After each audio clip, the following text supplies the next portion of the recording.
I wish the conversation you're about to listen to had been available for me years ago. Not because I like to hear myself speak. Conversations like this could have helped me navigate some of the challenges my wife and I faced in our adoption journey. I say conversation because this episode didn't feel like an interview.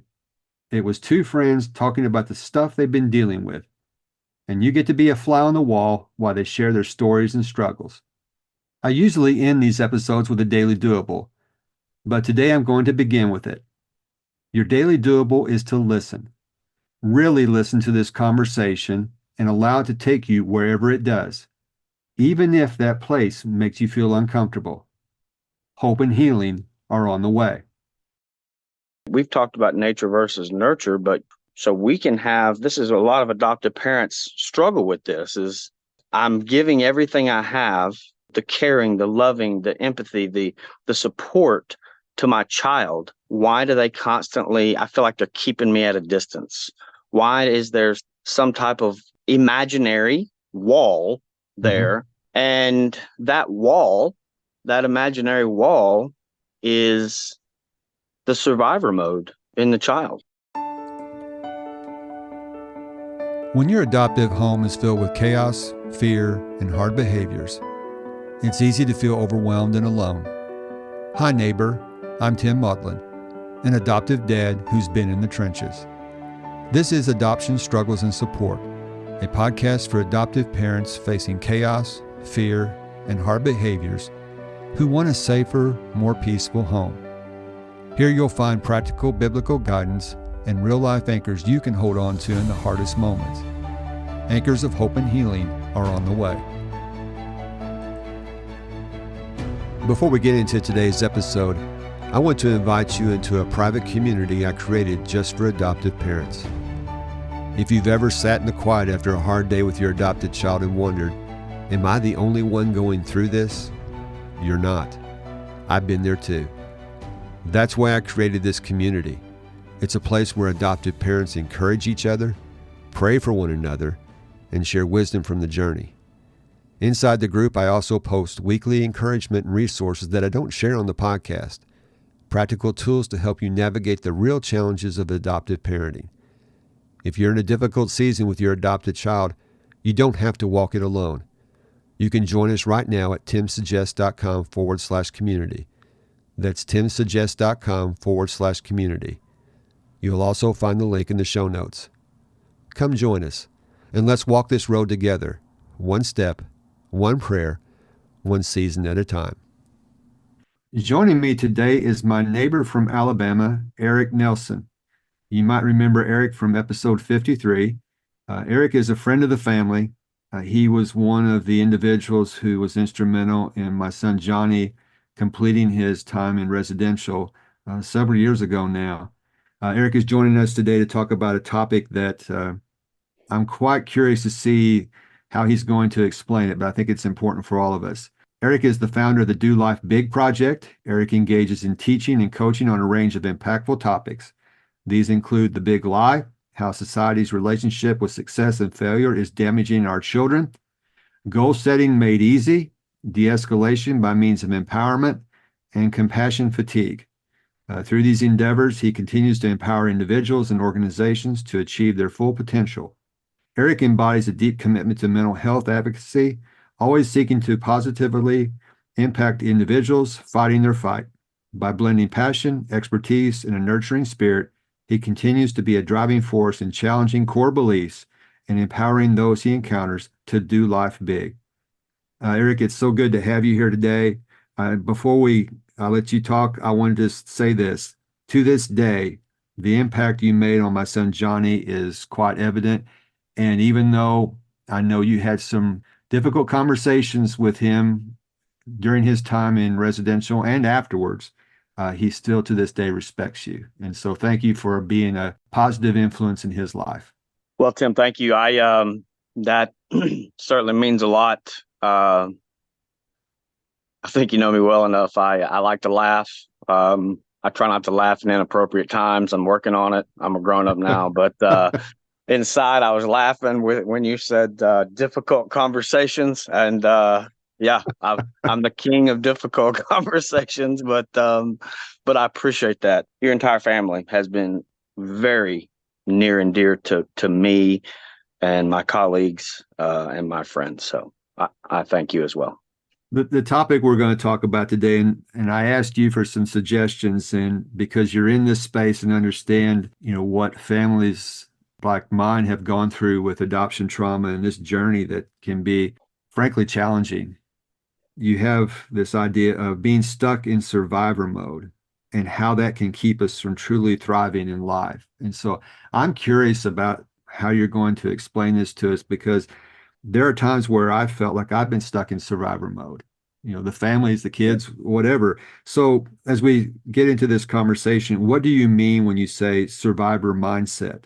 Yeah, and it's interesting you said that, Tim, but as far as families, but then also the kids, I think both apply, right, to the topic. And it really started out originally with the kids and the idea of being adopted and the idea of early childhood trauma, right? And the understanding that of trauma at its basic level of, how it can affect brain development, how it can affect developing cognitively, emotionally, and so on. It's been this big tornado whirlwind of thoughts and ideas. So, as you know, I also coach. I've been a coach of some type of sport or sports for 30 years, whether it be football, baseball, volleyball. My wife and I coach a club volleyball team. And let me tell you something, if you haven't tried to coach some teenage girls, that'll change you. So it started with the idea of a fixed mindset versus a growth mindset. And so I want to go backwards, right? And so a fixed mindset is I can never get better. I am who I am. There's just no change in it. Just because this person over here, they can do all of these great things. Well, that's them. I'm me. And then the growth mindset is, well, holy cow, I can see that person over there doing these things. Huh. Well, if they can do it, I can do it. Right. And so if I could just kind of lay the foundation there and then go backwards. And so I've been fascinated for years and years and years on how do we end up with a fixed versus a growth mindset. Now, we can talk about sports, but, now transitioning into my obviously experience and over the years working with at-risk youth is where does that start? And the connection that I've made in the research and just all of the kids that I've worked with and the families is going back to the basics of survival and how the brain works in survivor mode. Now, survival is a great thing, right? It's necessary. It's our limbic system in the brain. It's the lizard brain, right? It's the cavemen or cave women way back when we Mhm. hear them say all the time the good old amygdala and the hippocampus and I'm trying to not get killed by dinosaurs. And however, like you want to describe it, but it's a thing, right? Our brain is designed at its core, at the cellular level, to keep us alive. And part of keeping us alive is to avoid pain, physical, Mhm. emotional. Part of surviving is to stay out of dangerous places. And so, at its core, when we talk about trauma and early childhood trauma, well, our brain clicks into survival mode, and I liken it to pain avoidance, right? And of course, you know me, Tim. I jump around a lot, but you're good at sticking with me. But one analogy I used to use at the program, and I actually used with Johnny a lot, though, is we know what physical pain is. It's right. I can Mhm. pinch you on the arm and say, Tim, where are you hurting? Well, I'm hurting on my arm because you're pinching me. Okay. But man, that emotional pain, right? We know we're hurting at the core, but Mhm. especially with kids, if someone said, well, where are you hurting? What's hurting? I don't know. I just know I'm hurt. And so therein lies trauma, right? And so if we're talking about kids and adopted kids, I mean, we make the connection of the early trauma of abandonment, right? The Mhm. pain of what's wrong with me? Why did my parents not want me? There's got to be something wrong with me. All the way to, you can talk about separation, and just the lack of nurture at even in the womb. To you can go down the list. Mm-hmm. So saying all of that, our brain and the kids is wired to not feel that pain or to go into survivor mode, right? And so if I can liken it to a physical to the emotional, physical survival mode, fight, flight, freeze. Now I think they've come out with fawn. Are you familiar with the good old term fawn? No, no. Educate me on this, please. I was just educated. This is great. Fawning, fight, flight, freeze, fawn. Fawn is described as when a person goes and uses a behavior. I call it good old brown nosing, right? Oh, like let's say that, I feel a sense of anxiety or a sense of fear, whatever it is with you, Mhm. Tim. And I go, gosh, Mr. Tim, that's an incredibly great looking blue shirt you have on. And have I told you how wonderful your podcast is? And I just can't think of any other podcast that anyone should ever listen to in the history of the world. And you know what I mean? So, and that behavior falls into put things in a positive. Does that make sense? Yeah, It perfect. decreases the danger. And I'm gonna so, save this clip to promote my podcast too. oh yeah, there you go. That's it. Please do. That would be spectacular. If you don't listen to, so physically to survive, right, we're going to avoid, right? Let's go back. I do like, for me, using a caveman, metaphor, or it works for me, is because I can visualize going out and coming out into the world, and man, I am on the prowl. I'm looking for anything and everything that could harm me, be of danger. And so I'm constantly in that survival mode. The amygdala, so to speak, is just firing at all cylinders. Bam, bam, bam, bam, bam. Well, trauma works the exact same way. So if you can visualize someone that has dealt with trauma, let's talk about adopted kids, right? They're dealing with the trauma of abandonment. Let's just use that. They're constantly on survival mode, go mode. I've got to make sure that I'm okay. That can look like, right? We've talked about nature versus nurture, but so we can have, this is a lot of adoptive parents struggle with this, is I'm giving everything I have, the caring, the loving, the empathy, the support to my child. Why do they constantly, I feel like they're keeping me at a distance? Why is there some type of imaginary wall there? Mm-hmm. And that wall, that imaginary wall, is the survivor mode in the child, right? Mm-hmm. I can't let this person in close. Why would I trust this person when the two people that were designed to care for me abandoned me, just freaking got rid of me? Mm-hmm. This is obviously, we're in the emotional side. Logic does not come into play at all, right? I think we know that. But mm-hmm. And so that's the survival mode, is in constant, I'm not going to give of myself any more than I have to, because this could be very, very dangerous. It's been dangerous before, and man, it's not going to happen again. These people aren't going to leave me again. Why would I possibly do that? And so for me, that's the version of survivor mode when it comes to trauma. And like I said, going back, survival is a much needed thing, but I think then we get caught up in society of, being a survivor. It's, God, man, it's just catch-22, right?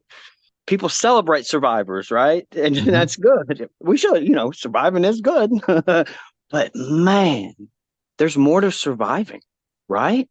Right? That's the thing. That's why I started the Do Life Big Project. The Do Life Big Project was founded based off of God designed us. He didn't design us to live small, man. He didn't. I mean, his kingdom is so vast, and everything that God has to offer. Do you think he wants us? He designed us to go out and to talk small. Like, hey, mm-hmm. Let me tell you about this God. No, mm-hmm. Let me tell you about Jesus. No, he wants people that talk big. He wants people living big, and you can't live big and you can't do your big unless you figure out how to get past your survival mode and get into a thriving mode. And so that's where that all started. And to me, the survivor versus thriver falls right into the idea and the concept of, okay, cool. Hey, I've made it this far. Thank God I have survived. Now, what do I need to do more than just survive? Okay. That makes a lot of sense how you've explained it. And the way you phrase it too is being stuck in survivor mode. If a person, and I believe you would agree this, you can tell me if you don't, but chooses to stay stuck, what are the implications for that person as far as, is it a matter of they're suppressing themselves, suppressing feelings, emotions, and what will happen eventually if they stay stuck?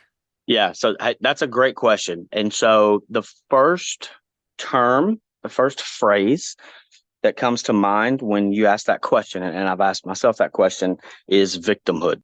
Is victimhood, right? You Okay. can be a survivor and you can be surviving, but you get stuck in being a victim, right? Hmm. Well, so and so did this, or oh well, I'm never going to be this because, or and so I believe there's a distinct connection between being stuck in a survivor mindset and being stuck in a victim mentality.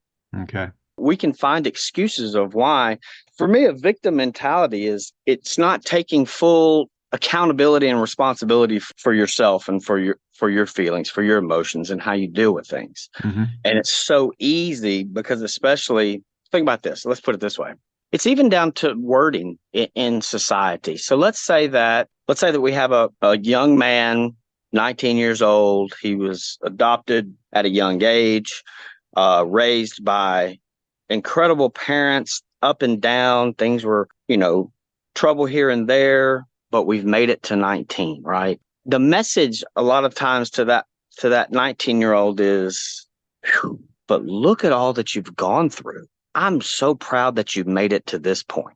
Look at you. You've got a steady job. Look at everything that you've gone through. Your biological parents just totally pushed you to the side and this, that, and the other. And look how far you've come." Now, that's a great statement. No, that's great to motivate somebody. But the problem is we get stuck right there. There's no after. If you want to give someone a compliment, hey, whew, you've been through a lot. Man, you've been through a lot. Super proud of you, super impressed. Hey, what's next? What's the Hmm. next step? What's big on the horizon for you? Hmm. Right? How do you get past the, "Phew, I've made it to now," to what does 5 years from now look like? Right? What's your Hmm. what's your big plans? What's your goals? What's your dreams? See, victims don't dream. Victim mentality, they don't dream. Dreaming is done because there's no hope. Because in a victim mentality, you are at the will or the whim of other people, of other situations. There's limited hope. There's zero dreaming. That's the thing that I guess I'm on some, I want to spend the rest of my days is trying to show people or encourage people or inspire people or empower people to get to dreaming again. Hmm. That makes sense. Yeah. How do you go about flipping the narrative? I mean, you talk about dreaming big. Yep. It's one thing to say that, and I love the Yep. concept of the Do Life Big project, but how do you get to that mindset where you can escape that? Because you're trying to escape, you need to escape it. And so Yeah. how do you go about doing that? So for me, Tim, and this is my own personal, man, this is now kind of going into my personal experience, right? You Hmm. know, I, not to spend too much time, but, I had heart surgery in 2020, right at COVID, then ended up getting COVID at the end of 2020, almost killed me. I was in the hospital for a month. Things got rough. And Hmm. so I speak from personal experience. You talking about being in survivor mode for like 2 years after, just in recovery and stuck in that, man, just another day. If I can just get another day in, um, to answer your question, it takes prayer. Hmm. But it takes prayer. It takes understanding that you are not in control, that you were designed and put on this earth for bigger things. I ask people this question when I talk about the Do Life Big project. And I ask people, what's your big? It's a weird question, right? But I'm like, what's your big? Mm-hmm. And a lot of people think I'm thinking grandiose, I want to start a multi-million-dollar company. I want to be a million. No, no, no. It's your big. What's your big? I've had answers. A buddy of mine, this was 3 years ago. His big was he wanted to start his own business. He'd been thinking about it for years. See, he had been stuck in survival mode, right? Mm-hmm. His survival mode, please bear with me, is show up 9 to 5, ho hum. I'm not challenged. I'm in my comfort zone, right? I'm You're playing it safe. safe. Yeah, There you playing it go, safe. right? Okay. There's a reason why they say playing it safe. What is the opposite of safe is dangerous, and then dangerous leads to fight, flight, fear, fawn. Mm-hmm. So he started his own business, just went for it, man. And it's thriving. But what's thriving is sure there's financial implications, but then it's how does he feel? He feels fulfilled, right? He feels fulfilled as a father, as a husband, as a business owner, as a member of the community. And that's a Mm-hmm. bigger example. I had another fella said his big was he realized that he was not present in his relationship with his wife. Wasn't present, whether it's the phone, whether it's the watching each other's mouths move right in a conversation instead of, Mm-hmm. and he said, my big is I want to, and they started going on a date night. They were on the brink of, I don't want to say divorce, but things weren't looking good. And he committed and was intentional about a date night every, the smallest thing, just to get together and being intentional about being present with his wife.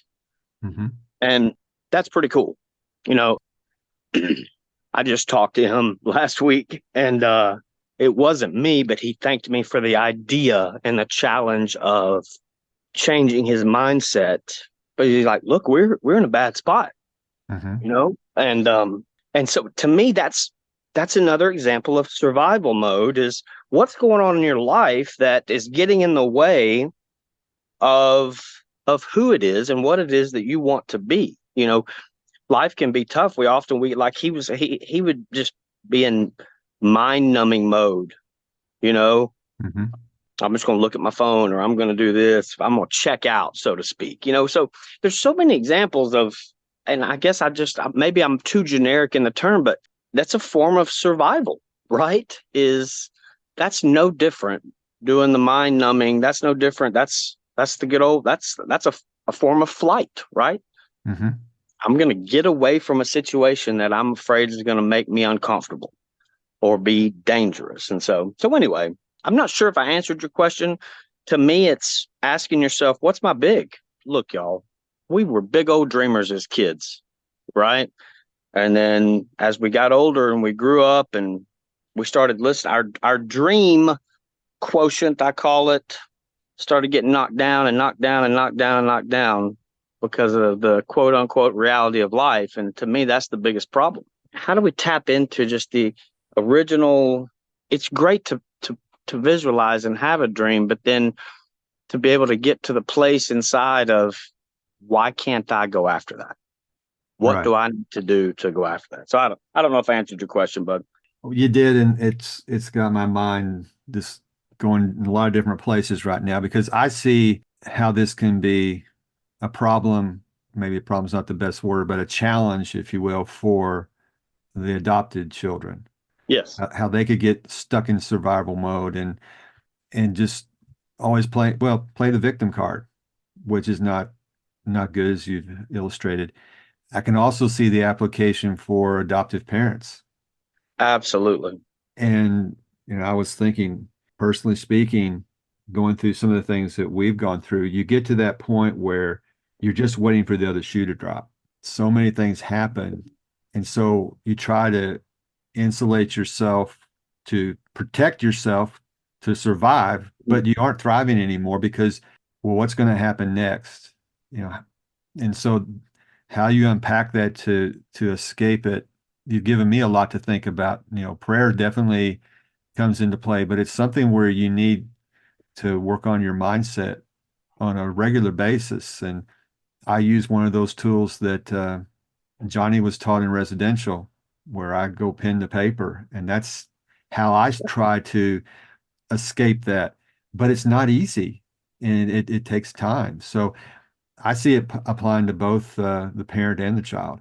You know, yeah, as you're talking, that's really getting me. I would really love the opportunity to put some more thought to the aspect of the parents, and I'd love to come back at some point Hmm. and maybe we can expound upon that. It's something that I thought about, but see, you have a different perspective, and I think it's so valuable. You're just talking about an experience as the parent, and like you said, just waiting for another pin to drop or what. And that's the ultimate, right? The Yeah. ultimate survival. And so, boy, I think there's a lot of good stuff there, man. And if you think about it, how much we talk about the nurture versus nature. You'd mentioned it before we came on, but I would love for you and I, and maybe this, to bounce some ideas back and forth on creating some ideas and some concepts for adoptive parents on some nuts and bolts, and then turning into that modeling behavior. Hmm. I've been doing a lot of introspection about this topic. I mean, and I hadn't put the words to it, stuck in survival mode. I hadn't put those words to it, but I've got another word that I've put to it that I won't share today because I'm still fleshing it out. But it's something that I'm looking for ways to help me escape it because in some respects I'm still there, Mm-hmm. even several years removed, but from the situations that you're aware of. And it's one of those things that's it's difficult to get there, but I've been seeing progress based upon some of the things that I've been doing. And I was up Nice. dark 30 this morning with my journal and Yep. just processing and touching those feelings. So yeah, I really want to would love to pursue that more with you in another time, and we can come back and talk about that some more because I think that's something that I can speak from the vantage point of an adoptive parent, and that's what I'm trying to give encouragement to adoptive parents to help them, you know, not only survive their journey but thrive in their journey. That's And it. that's two different things. You got to survive it, but you want to survive and thrive. And how can you come out on the other end of this a better person for the experience that you've been in?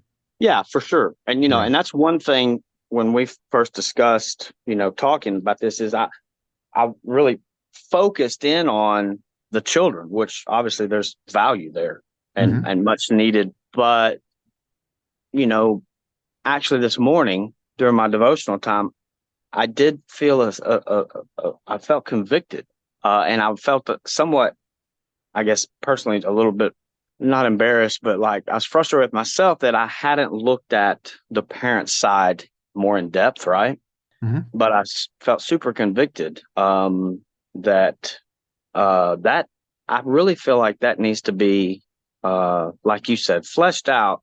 Um, that's interesting. This is Yeah. I'm you can I'm my brain is going 90 miles an hour right now, so I'm kind of thinking out loud, but I've been trying not to. But that's exciting. I think there's some good stuff there for us to bounce back and forth and work through. Okay.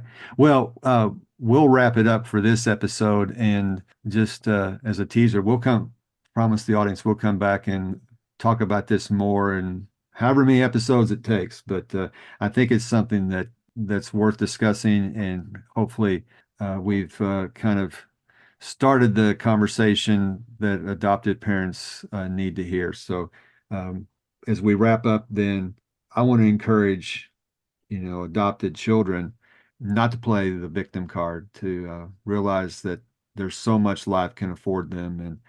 And I'm glad that you have programs like Do Life Big. And can you tell us a little more about how they can reach out and contact you and learn more about this program you Yeah, have? so I tell you, I have a Facebook page. That's the Do Life Big Project. It's you can look it up that way. I'm on Instagram. Look, I'm gonna be perfectly honest. I don't keep up with it the best, but I sure would. If anyone wants to reach out and you have questions or anything you want to share, reach out to me that way and let me know that you heard me rambling here with Mr. Tim. And but what I want to embrace and what I think everything starts is at a conversation, right? And the more mouths going that are coming from a place of love and productivity, I think that's where the great things happen. And Right. and so that's I would never act like I know everything. I am constantly looking to learn as well. So please reach out, and I'd love to get to know anybody and everybody out there. We can go back and forth that way, Tim. Sure. I will have the links to your Facebook group and then your Instagram page in the show notes. So people can just click on those and connect with you that way.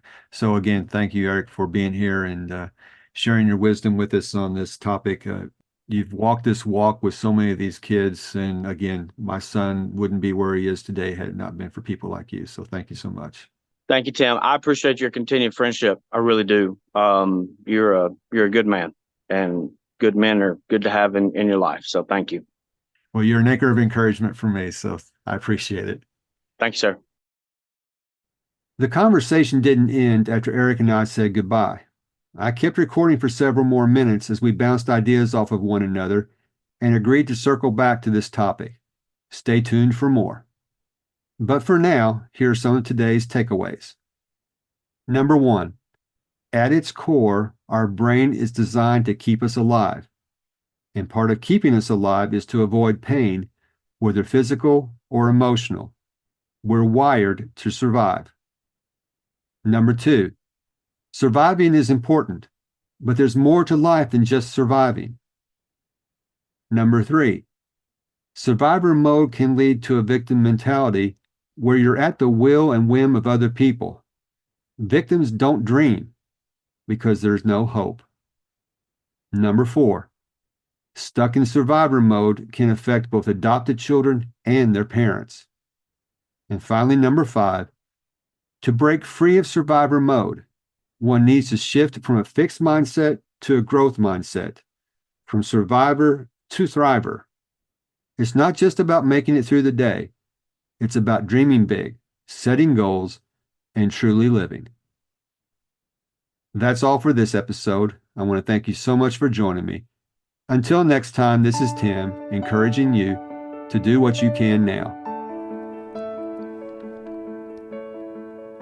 I hope today's episode encouraged you to face the storms in your parenting journey with courage and confidence. If it did, please share this episode with one adoptive parent who might need the same encouragement today. And if you haven't already, a quick review on Apple Podcasts helps more adoptive parents find the show. Until next time, this is Tim, encouraging you to do what you can now.